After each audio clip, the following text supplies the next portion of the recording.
नारायणाखिलगुरो भगवान् नमस्ते वन्दे महापुरुषते चरणारविंदम। अब यहाँ पर आज का विषय प्रस्तुत करते हैं। नैष्कर्म्य सिद्धि जो ग्रंथ चल रहा है उसका आज का विषय प्रस्तुत करते हैं। तो यहाँ पर पहले बताया था श्रुते किंकरता मेति वाङ्मना काय कर्मसु दग्धाखिलाधिकारस्य ब्रह्मज्ञानग्निना मुने वर्तमान श्रुतिर्मूर्ध्नि नैव चैद वेद किंकरः।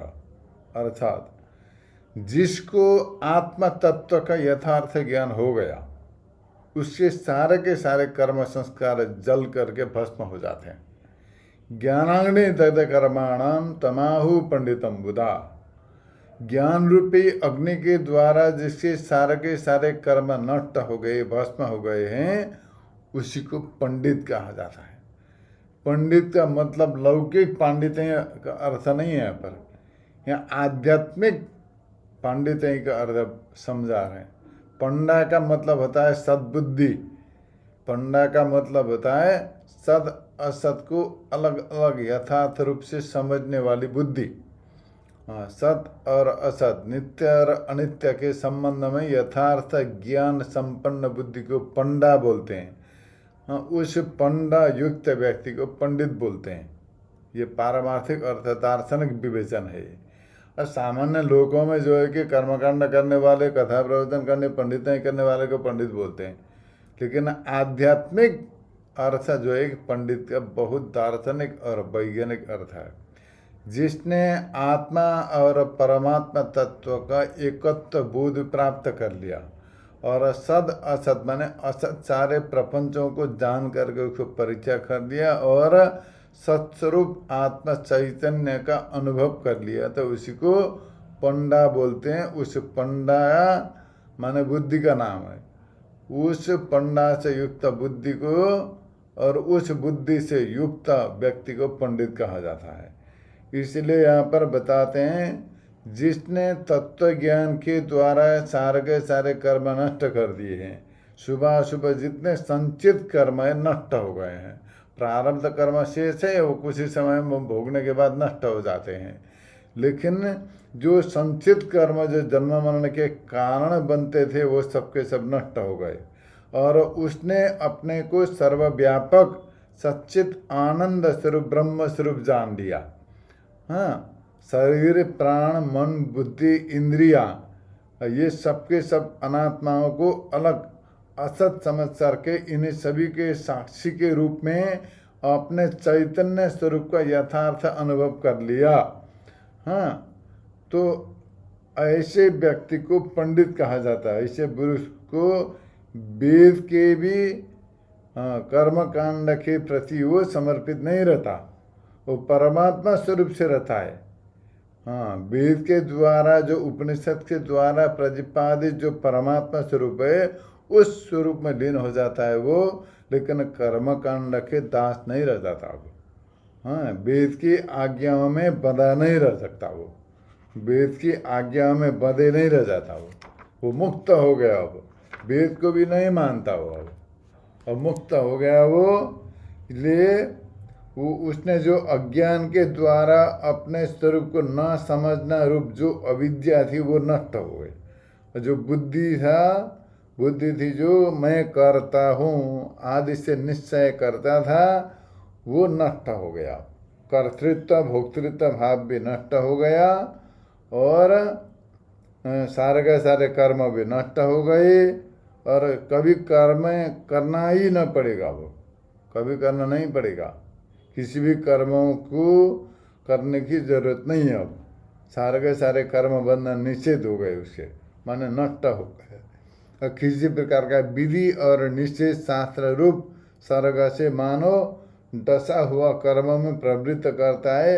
इस प्रकार अज्ञान के कारण गलत निश्चय से स्वयं को विधि आदि का विषय मानकर प्रवृत्त करता हुआ पहले कर्म करता था, लेकिन अब तत्व ज्ञान के द्वारा स्वरूप के जानने के बाद अकर्ता, अभोक्ता, सच्चित आनंद, शुद्ध चैतन्य स्वरूप अखंड परम ब्रह्म परमात्मा तत्व को अपना स्वरूप अनुभव करने के बाद वो किसी भी कर्म व विधि निषेध का सहभागी नहीं हो सकता। हाँ, सारे के सारे कर्म नष्ट हो गए। अज्ञानी के लिए ये कर्म, तत्व ज्ञानी के लिए कर्म की जरूरत नहीं है। भगवान भी बोलते हैं गीता में, यस्त्वत्परतिरेव सत् आत्मतृप्त मानव आत्मन्येव च संतुष्ट तस्य कार्यं न विद्यते।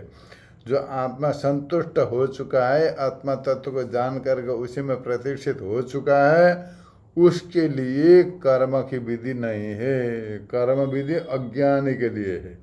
हाँ, कर्म विधि ज्ञानी के लिए नहीं है। इसलिए यहाँ पर बताते हैं जो सबके सब विधि निषेध शास्त्र केवल अपने को कर्ता मानने वाले अविवेकी अज्ञानी व्यक्ति के लिए, ज्ञानी के लिए नहीं है।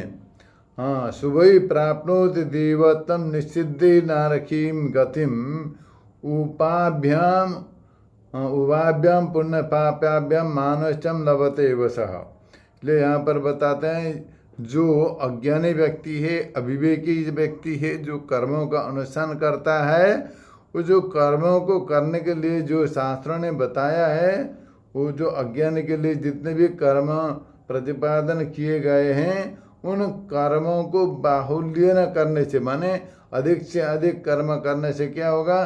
स्वर्ग प्राप्त होगा। ये देवत्व पाता है, वो स्वर्ग में जाता है। देवत्व देवयु नहीं प्राप्त करता है वो कर्मों के, शुभ कर्मों के प्रभाव से। और जिनने एक करना मना किया है, उन्हें बहुलता से करने पर नरक जाता है। माने जो निषेध कर्म है, जो शास्त्रों ने निषेध कर रखे हैं कि ये कर्म नहीं करना चाहिए, हाँ, हिंसा, हाँ, सुरापान इत्यादि जो भी निषिद्ध कर्म है, वो निषिद्ध कर्म जितने हैं उनको करने से नरक जाता है। और जो शुभ कर्म है, विहित कर्म है, शास्त्र विहित कर्म, उनको करने से स्वर्ग जाता है और देवत्व को पाता है। हाँ, इसीलिए यहाँ पर बताते हैं वह सामान्य रूप से कुछ कुछ दोनों तरह के कर्म करने से मनुष्य योनि प्राप्त करता है। कुछ पाप किया और कुछ पुण्य किया, वो दोनों को करने से मनुष्य योनि प्राप्त करता है।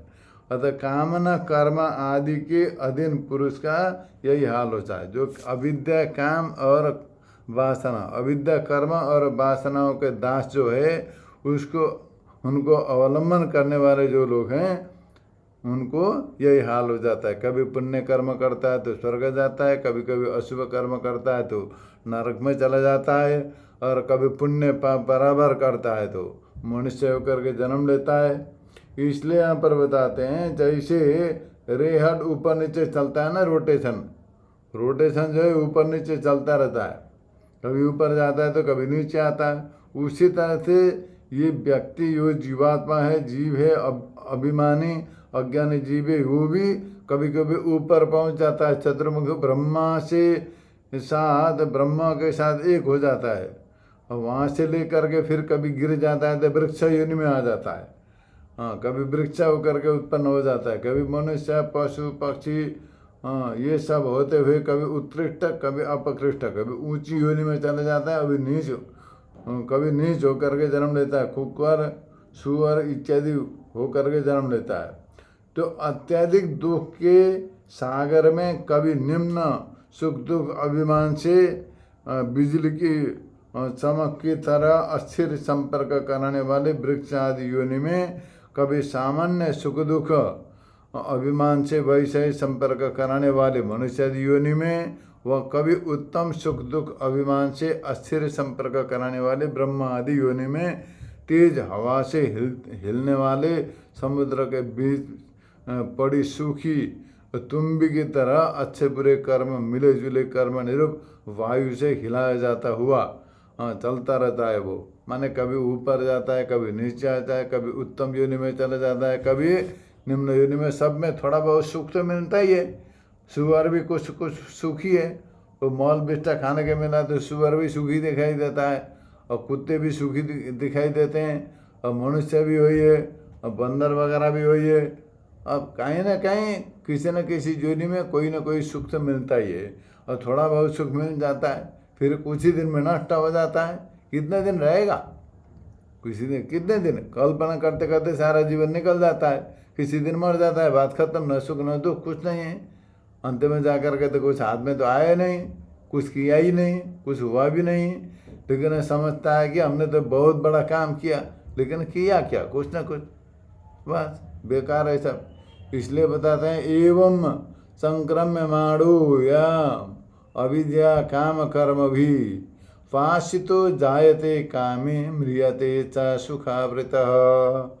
अर्थात ये जो अज्ञानी व्यक्ति जो है इस तरह से कभी जन्मते मरते, कभी ब्रह्मा जी की तरह ब्रह्मलोक पहुंच जाता है और सुख भोग लेता है, वहाँ से फिर गिरते गिरते गिरते गिरते कभी ही नरक में पहुंच जाता है, कभी ऊपर कभी नीचे, कभी बीच में मनुष्य योनि में, ऐसा ही चलता रहता है। अनादि काल से अविद्या कर्म और काम के वशीभूत होकर के भिन्न भिन्न प्रकार के कर्म करता रहता है, उन्हीं कर्मों के अनुसार फल भी भोगता रहता है। वो पुरुष अज्ञान कामना और कर्म से नियंत्रित होकर, कामना कर्म और अविद्या इन तीनों के द्वारा नियंत्रित होकर इधर से उधर उधर से इधर आता जाता रहता है। वो बहुत तेरी इच्छाओं को लेकर के पैदा हो जाता है और उनकी पूर्ति न होने से पूरी तरह सुख पाए बिना ही मर जाता है।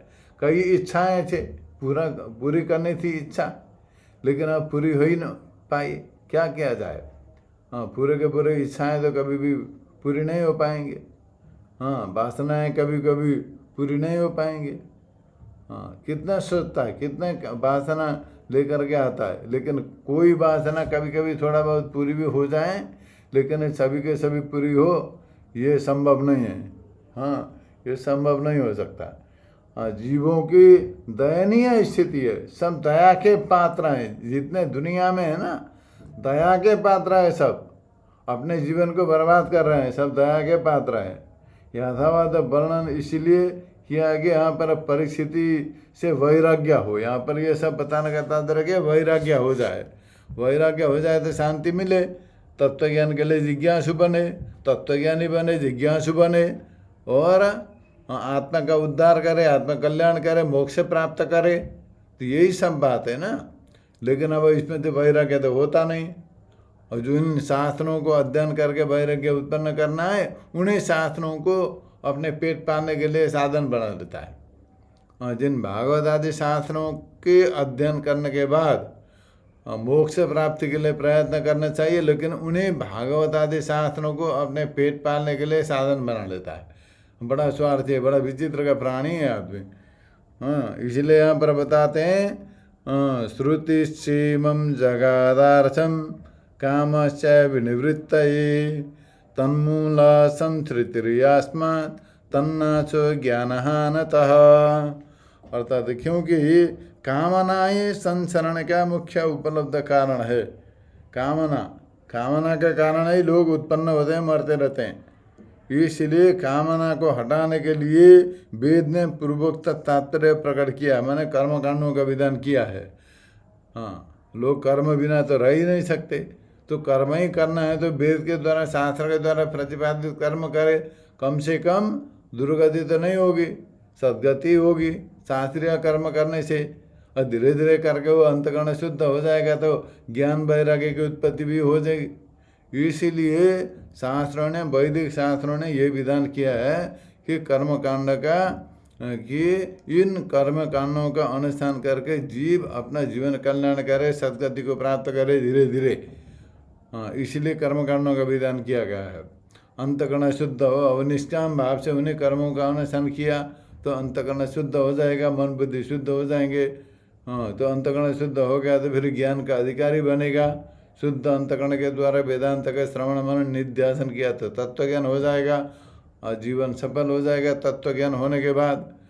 लेकिन कामना की निवृत्ति उसके कारणभूत अज्ञान के हटने पर ही हो सकता है। जब तक अज्ञान है तब तक कामनाओं की निवृत्ति नहीं हो सकती। जितने कामना है ना अज्ञान मूलक है, जब तक अज्ञान है कामनाएं, कोई न कोई इच्छा, कोई न कोई कामना मन में पैदा होते ही रहते हैं।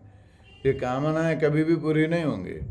एक पूरा किया दूसरा उत्पन्न हुआ, दूसरा पूरा करते न करते तीसरा उत्पन्न हो जाता है, तीसरा पूरा करते न करते 14 उत्पन्न हो जाता है।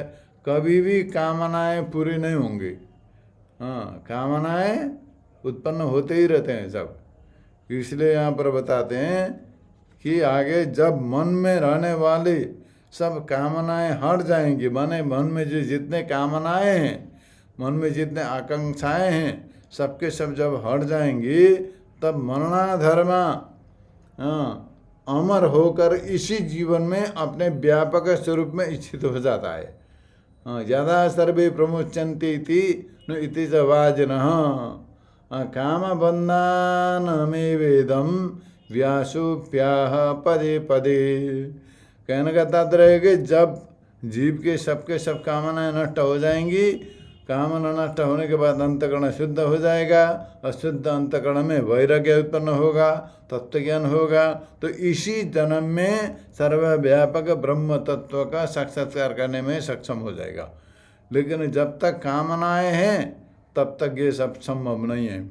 जो आत्मा की ही कामना करने के लिए माने आत्मा की ही कामना करने के कारण सब कामनाओं से रहित हो गया है, माने केवल एक ही कामना रह गया, आत्मा कामना। मैं आत्मा तत्व को साक्षात्कार करूं, इसी जन्म में मोक्ष प्राप्त करूं, इसलिए मैं संसार के सभी कर्म परित्याग करूंगा और सभी प्रकार के वासनाओं से मुक्त होकर के केवल मोक्ष का ही कामना करूंगा।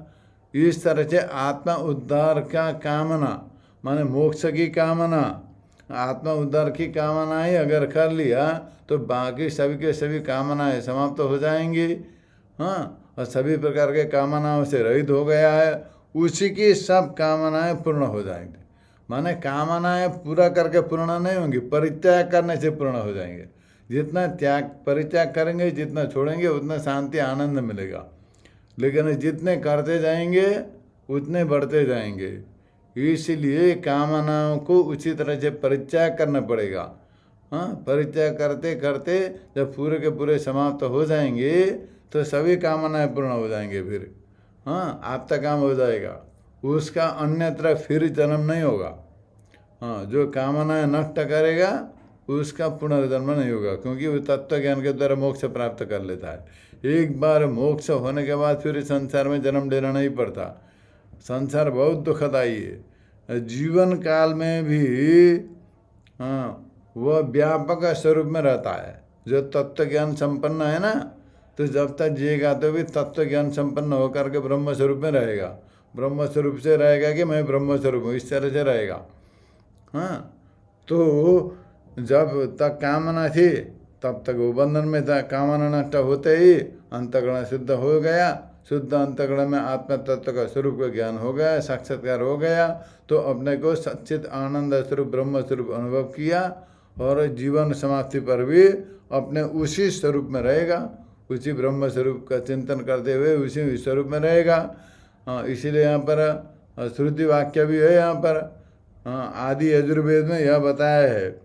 व्यास जो है, भगवान व्यास जी ने भी जगह जगह संसार को कामना से नियंत्रित अर्थात उसी के कारण होने वाला बताया गया है। माने कामना के कारण ही सब संसार चल रहा है। लोग दौड़ रहे हैं, लोग परेशान है, कामनाओं के कारण ही परेशान है। इसलिए यहाँ पर बताते हैं, अभी संसरण का रास्ता बताया। अब संसरण के समाप्ति के लिए कर्म किस प्रकार मोक्ष के लिए दूर से उपकारक है वो बताएंगे। लौकिक व बुरे कर्मों की तरह शास्त्रीय कर्म मोक्ष के लिए सर्वथा बेकार हो यह बात नहीं है। शास्त्रीय कर्म का कुछ न कुछ उपयोगिता है।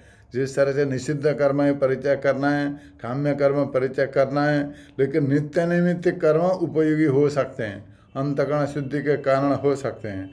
इस प्रकार यहाँ पर बताते हैं। आगे बताते हैं कि दुख से तपे हुए तथा भगवत कृपादि किसी हेतु से सत्कर्म करने के कारण एवं अवश्य करणीय कर्म करने से शुद्ध चित्त वाले पुरुष को कामनावश किए जाने वाले कर्मों को करने की इच्छा नहीं रहती। माने जो नित्य कर्म नैमित्तिक कर्म निष्काम भाव से, ईश्वर सेवा भाव से, भगवत सेवा भाव से, भगवत आराधना भाव से जो कर्म करेगा उसको सकाम कर्म करने की इच्छा नहीं होती। कोई स्वार्थ के लिए कर्म करने की इच्छा नहीं होगी। उसको इच्छा है कि ये कर्म करता रहेगा, कर्तव्य बुद्धि से कर्म करेगा और भगवत बुद्धि से करेगा, भगवान सेवा भाव से। मैं कुछ भी कर रहा हूँ, भगवान का सेवा कर रहा हूँ। मेरा कोई कुछ पाना भी नहीं है, कोई स्वार्थ सिद्ध करना भी नहीं है, केवल भगवत सेवा करना है। भगवत सेवा भाव से, भगवत आराधना बुद्धि से वो कर्म कर रहा है, तो वो कर्म जो बंधन कारक नहीं होंगे। और उन निष्काम कर्म करने वाले के हृदय में सकाम कर्म करने की इच्छा नहीं होती, सकाम कर्म करने के लिए वो प्रवृत्त नहीं होता। पहले तो व्यक्ति कामना प्रवृत्त हो कर्म करता है, किंतु बाद में जा करके उसे समझ में आ जाता है कि इन कर्मों से कोई प्रयोजन सिद्ध होने वाला नहीं है, तो वही कर्म शुद्ध हो जाते हैं फिर। इसलिए वही धीरे धीरे कामना दोष से छूटता चला जाता है, धीरे धीरे करके शुभ कर्म भी छोड़ देता है और निष्कर्म हो करके संन्यास आश्रम में प्रवेश करता है। और संन्यास आश्रम में प्रवेश करके वो मुक्त हो जाता है तत्व ज्ञान के द्वारा। तस्यैवं दुख तप्तस्य कथंचित पुण्यशीलनात् निश्चेहालितधियो वैराग्यम जायते हृदि नरकाद वीर्यथा स्याभूत तथा काम्य फलादपि यथार्थ दर्शना तस्मान् नित्यम कर्म चिकीर्षसि। अर्थात यहाँ पर बताते हैं कामना प्रयुक्त कर्मों के प्रति वैराग्य का वर्णन करते हैं यहाँ पर, कि पहले पहले जब सकाम कर्म करता था, धीरे धीरे करके निष्काम में परिणत हो गया, निष्काम कर्म करने लगा। निष्काम कर्म करते करते मन में वैराग्य उत्पन्न हो गया, भगवत सेवा भाव से, भगवत आराधना भाव से, ईश्वर अर्पण बुद्धि के द्वारा जो कर्म किया निष्काम कर्म, उन निष्काम कर्म के प्रभाव से भगवत कृपा से अंतकरण शुद्ध हो गया। अंतकरण शुद्ध होने के बाद फलों की अनित्यता आदि वास्तविकता समझ में आ जाता है कि जितने कर्म कर रहे हैं उन कर्मों के फल तो अनित्य है। कर्मों के द्वारा तो कभी भी किसी का कल्याण होने वाला नहीं है, ये समझ में आ जाता है। और इच्छा फलों से भी वैसा ही डर हो जाता है और कर्मों के फल के प्रति वो विरक्त हो जाता है। कर्मों के फल के प्रति उसके मन में अरुचि उत्पन्न हो जाती है, रुचि नहीं रहेगी। कोई स्वर्ग, लोक, परलोक, लोक ईषणा, पुत्र ईषणा, वित्त ईषणा, किसी प्रकार के इच्छा नहीं रहेंगे। सारे के सारे कर्म कामना नष्ट हो जाएंगे। इसलिए कर्मों के कारण पहले नरक में जाना पड़ता था, अब जाना नहीं पड़ता। अतः विवेकी काम प्रयुक्त कर्मों को छोड़ देता है, केवल अवश्य करणीय कर्तव्य कर्मों को करने लगता है भगवत सेवा भाव से। भगवत सेवा भाव से कर्म करने लगता है। अब ऐसा करने से क्या होगा, तो आगे बताते हैं, परमात्मा की प्रसन्नता के लिए जो कर्म किया था भगवत भाव से, ईश्वर अर्पण बुद्धि के द्वारा जितने कर्म किए थे, उन कर्मों के प्रभाव से इच्छाएं सबके सब नष्ट हो जाएंगे, कामनाएं नष्ट हो जाएंगे, मन शुद्ध हो जाता है, अंतकरण जो है शुद्ध हो जाता है निष्काम कर्म के प्रभाव से, ईश्वर आराधना के प्रभाव से, जिससे ब्रह्मलोक आदि श्रेष्ठ फलों के प्रति भी दृढ़ वैराग्य होने से मन के सब मल दूर हो जाते हैं, मल नष्ट हो जाते हैं। काम, क्रोध, लोभ, मोह, अहंकार, ये सब के सब मल जो है अंतकरण में जमे हुए मल नष्ट हो जाते हैं। सबके सब मल जब नष्ट हो जाएंगे तो लोक परलोक संबंधी किसी प्रकार के इच्छा नहीं रहेंगे, सारी की सारी इच्छाएं समाप्त हो जाएंगे। तो क्योंकि राग आत्मा ज्ञान में अड़चन पैदा करता है। जो राग होता है ना, आत्मा ज्ञान के प्रति वो अड़चन है, अड़चन पैदा करता है, रुकावट उत्पन्न करता है।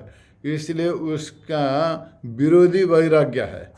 वैराग्य जो है सर्वप्रथम उपलब्धि है, आध्यात्मिक क्षेत्र में वैराग्य सर्वप्रथम उपलब्धि है। तो वैराग्य हो जाता है, उससे उसमें से सहायक वैराग्य होने के बाद ज्ञान के प्रति अधिकारी बन जाता है। इसलिए यहाँ पर बताते हैं, राग द्वेष अविवेक रूप मैल वाला जो मन कामना रूप कांटे से जो खींचकर संसार के विषय प्रति आकृष्ट कर देता था, वो नष्ट हो जाता है। परिणाम में दुखदायी है सबके सब कामनाएं। अब वैराग्य उत्पन्न हो गया, वैराग्य उत्पन्न होने के बाद सारा का सारा जो कामनाएं, सारे के सारे जो कर्म हैं, सबके सब नष्ट हो जाते हैं। इसलिए इसका तात्पर्य ये है, जो जीवन कल्याण करना चाहते हैं, मोक्ष प्राप्त करना चाहते हैं, लेकिन ज्ञान नहीं है, वैराग्य नहीं है, तो भक्ति नहीं है मन में, तो निष्काम भाव से, ईश्वर की सेवा भाव से, ईश्वर अर्पण बुद्धि के द्वारा निष्काम कर्म करना चाहिए। राग द्वेष रहित होकर के निष्काम कर्म करना चाहिए। कामनाओं को छोड़ करके किसी स्वार्थ सिद्धि के लिए नहीं, अपितु ईश्वर के सेवा भाव से कर्म करना चाहिए। हाँ, तो कर्म जब करते हैं, आवश्यक कर्म, कर्तव्य कर्म माने नित्य नैमित्तिक कर्म ही करना चाहिए ईश्वर के सेवा भाव से। तो उन कर्मों को करने से राग द्वेष नष्ट हो जाते हैं। तो उनको हटने पर वस्तु के यथार्थ स्वरूप का विचार कर विवेक उत्पन्न हो जाता है। हाँ, और विवेक के द्वारा अविवेक को हटाना चाहिए। जो अविवेक है, अज्ञान, जो ज्ञान के द्वारा हट जाता है। हाँ, बिना ज्ञान के अज्ञान नष्ट नहीं हो जाए, ये पहले बता चुके हैं। इसलिए यहाँ पर बताते हैं शुद्ध अंतःकरण हो जाता है तो उसमें से विवेक उत्पन्न हो जाता है। विवेक उत्पन्न होने से अविवेक नष्ट हो जाता है। अविवेक नष्ट होने पर अपने स्वरूप का चिंतन हो जाता है। शांत और निश्चल मंडूप दर्पण में शुद्ध स्वरूप का अनुभव होने लगता है। तो राग द्वेष रूप कामना से आकृष्ट न होकर सब मलों के हटने से सब के प्रति वैराग्य उत्पन्न हो जाता है। सबसे वैराग्य उत्पन्न हो जाता है। वैराग्य उत्पन्न हो जाता है। वैराग्य होने के बाद ज्ञान में सामर्थ्य प्राप्त हो जाता है। ज्ञान प्राप्त करने के लिए सामर्थ्यवान हो जाता है। बिना वैराग्य ज्ञान नहीं हो सकता। इसलिए वैराग्य सर्वप्रथम उपाय है। इसलिए जो कर्मों के विधान किया गया है, जो उपासनाओं के विधान है, वे सबके सब मन में वैराग्य उत्पन्न करने के लिए। जो तीर्थ व्रत वगैरह ये अभी मलमा चल रहा है, इसमें भी विशेष पुण्य कर्म करने के लिए शास्त्र में विधान है। ये सबके सब जितने भी कर्म हैं, जितने सत्कर्म हैं, जितने उपासनाएं हैं, सबके सब इसलिए कि मन में वैराग्य उत्पन्न हो। इसीलिए मन में वैराग्य हो, इसलिए यहाँ पर ये सबके सब विधान किए हैं। वैराग्य उत्पन्न होने के बाद ज्ञान प्राप्त करने के लिए सुगम हो जाता है, योग्य हो जाता है। बिना वैराग्य ज्ञान प्राप्त नहीं हो सकता। इसलिए वैराग्य के लिए सबके सब कर्म, निष्काम कर्म, ईश्वरार्पण बुद्धि के द्वारा किए जाने वाले सत्कर्म, उपासना, तीर्थ व्रत, यज्ञ इत्यादि सबके सब जितने कर्म हैं, निष्काम भाव से करने के बाद अंतःकरण शुद्ध हो जाता है। शुद्ध अंतःकरण में विवेक, विवेक के द्वारा अविवेक नष्ट हो जाता है और वैराग्य उत्पन्न हो जाता है। वैराग्य के बाद ज्ञान के अधिकारी बन जाता है और वेदांत के श्रवण मनन निधि ध्यान के द्वारा ज्ञान होने के बाद फिर अज्ञान पूरा का पूरा नष्ट हो जाता है। और अज्ञान नष्ट होते ही सारा का सारा जगत में एक अद्वितीय ब्रह्म स्वरूप का अनुभव होगा। उसी ब्रह्म स्वरूप के अनुभव के द्वारा जीवन सफल हो जाएगा। फिर संसार में जन्म लेना नहीं पड़ेगा, बार बार मरना नहीं पड़ेगा। यही जीवन का रहस्य है वेदांत का उपदेश है। इसलिए आज के विषयों को यहीं पर रखेंगे, आगे का विचार कल किया जाएगा।